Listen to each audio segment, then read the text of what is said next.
po. Ang video natin ngayong araw ay magluluto tayo ng gulay. So, unahin na natin isahin yung sibuyas,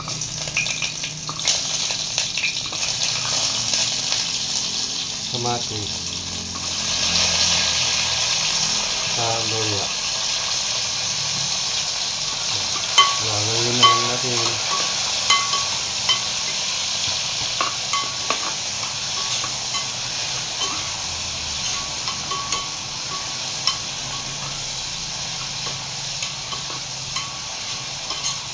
Lagayin na natin yung gulay.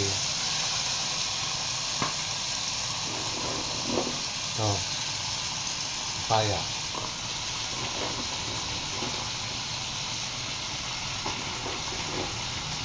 Ang lulutuin ko pala ngayon ay bulang lang. So ang gagamitin na bagoong isda.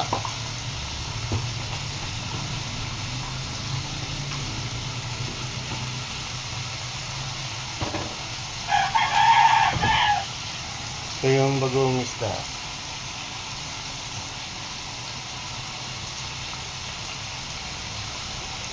Shake. Tapos latan.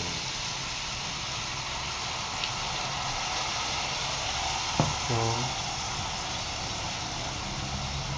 haluin ulit.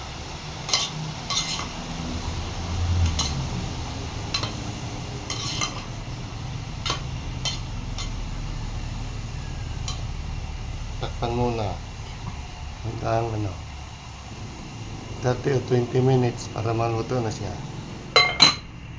Bye! Balikan ko kayo moment, guys. Atin na yung luto. Kumukulo na siya. So,